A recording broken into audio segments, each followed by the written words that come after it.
नमस्कार दोस्तों। आज के इस वीडियो में आपका स्वागत है।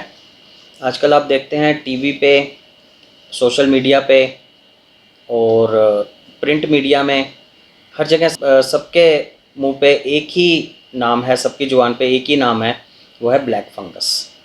ब्लैक फंगस क्या है, क्यों होता है ऐसा? मेरे पास कई फ़ोन कॉल्स आते हैं, व्हाट्सएप मैसेजेस आते हैं, क्वेरीज आती हैं कि ये ब्लैक फंगस कोई नया वायरस है, कोई नई बीमारी है क्या, जो इससे भी ख़तरनाक है, कोविड से भी।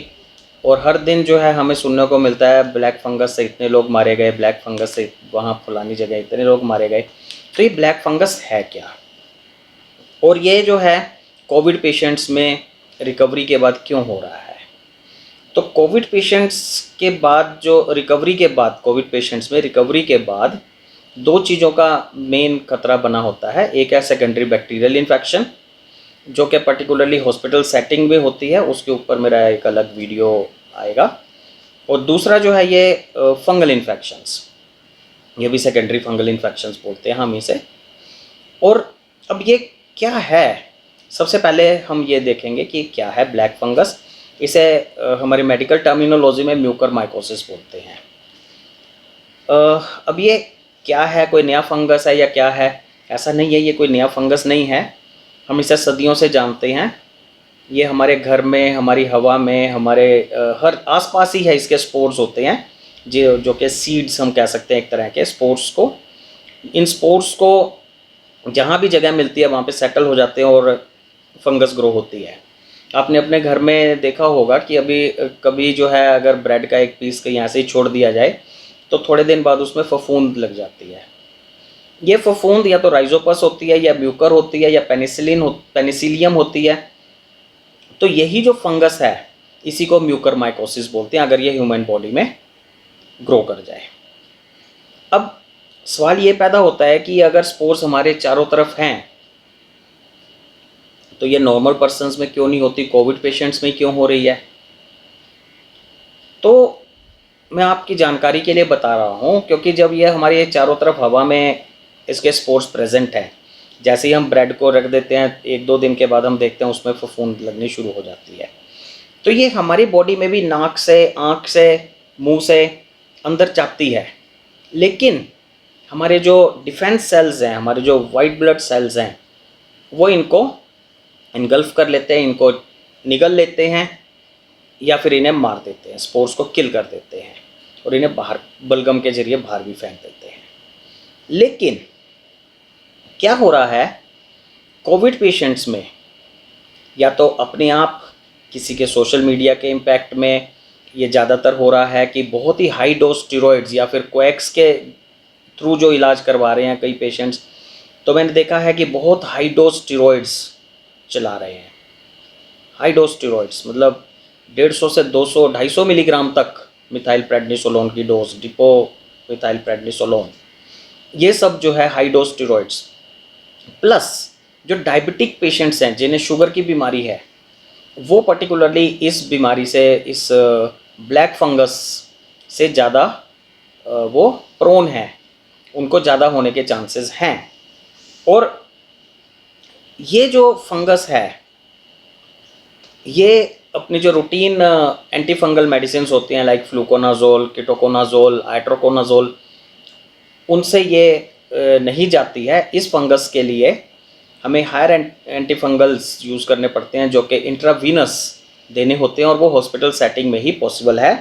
आज की डेट में एम्फोटेरिसिन बी और आइसाव्यूकोनाजोल, ये दो एंटी फंगल्स जो हैं अप्रूव्ड हैं, और ये हॉस्पिटल सेटिंग में ही एक वेन के जरिए जो है कैनुला लगा करके उसमें दी जाती हैं। और अब आप देखते हैं कि ये डैमेज कैसे करती है टिश्यूज़ को। अब ये समझने की कोशिश करते हैं। आप देखते हैं कि ब्रेड में अगर उस फंगस को ग्रो करने दिया जाता है तो ब्रेड बिल्कुल ख़त्म हो जाती है थोड़े दिन में। ऐसा क्यों होता है? जो फंगस होती है, फफूंद होती है, इन्हें हम बायोलॉजिकली एक ऐसी कैटेगरी में रखते हैं जिन्हें सैप्रोफाइट्स बोलते हैं। और सैप्रोफाइट्स जो हैं, सैप्रोफिटिक न्यूट्रिशन जो है वो होता है जो गले सड़े चीज़ों पे जो ग्रो करते हैं। अभी इसका जो न्यूट्रिशन का जो खाना ऑब्टेन करने का, जो खाना लेने का जो तरीका होता है वो ये होता है कि अपने आसपास सराउंडिंग में ये डाइजेस्टिव एंजाइम्स सिक्रेट करते हैं। और डाइजेस्टिव एंजाइम्स जो हैं उनमें प्रोटीन डाइजेस्टिंग एंजाइम्स भी होते हैं, कार्बोहाइड्रेट डाइजेस्टिंग एंजाइम्स भी होते हैं, फाइबर्स को डाइजेस्ट करने के लिए भी एंजाइम्स होते हैं। तो हमारे टिश्यूज़ में जहाँ भी ये फंगस के स्पोर्स जाएंगे और फंगस ग्रो करने लगेगी, मेनली क्योंकि जैसे मैंने बताया कि नाक से, आँख से, मुंह से ये जाते हैं, तो जो हमारे सर के आसपास के जो ऑर्गन्स हैं उनको जल्दी अटैक करता है। इसकी जो शुरुआत है वो नाक की इन्फेक्शन या पैरानेजल साइनसेस होते हैं ये हमारे, इनमें इन्फेक्शन सेट हो जाती है और उसके बाद फिर ये आँखों में, ब्रेन में और ब्लड के साथ साथ इसके स्पोर्स जो है पूरी बॉडी में, किसी भी ऑर्गन में, किडनी में, लीवर में, कहीं भी जा सकते हैं। तो वहीं पे ये डैमेज करना शुरू कर देती है। एंजाइम्स जो हैं इतने पावरफुल होते हैं, इसके स्ट्रॉन्ग होते हैं कि दे कैन डाइजेस्ट एनीथिंग, और ये बहुत ही तेज़ी से बढ़ती है। एंजाइम सिक्रेट करके उसको जो है डिस्ट्रॉय करके उसके जो न्यूट्रिटिव सब्सटेंसेस हैं उनको एब्जॉर्ब करती है और उससे ये ग्रो करती है। तो जहाँ भी, जैसे कि अभी लेटेस्ट जो न्यूज़ आपने पढ़ी होगी, देखी होगी कि एक आँख ही निकालनी पड़ जाती है, आँख निकालनी पड़ गई एक पेशेंट की, तो जिस ऑर्गन में ये फंगस लग जाते हैं वो ऑर्गन निकालना ही पड़ता है अगर टाइम रहते इसका ट्रीटमेंट नहीं किया गया। तो इसको आइडेंटिफाई करना बहुत ज़रूरी है। आफ्टर कंप्लीट रिकवरी अगर फीवर आता है, ब्लड प्रेशर फॉल होता है, तो ये सब एक डेंजर साइन है। या कहीं पे भी स्किन का, नोज़ का, आँख का कोई कलर चेंज होता है, आँख धीरे धीरे, आँख में दर्द है, आँख बंद हो रही है, तो ये इसके साइंस हैं। आपको इनके ऊपर ध्यान देना है और इससे बचना है। और सबसे बड़ी बात कि हाई डोज स्टेरॉयड जो है नहीं लेने हैं। स्टेरॉयड्स को कम से कम यूज़ करना है, डॉक्टर की सलाह से ही लेने हैं।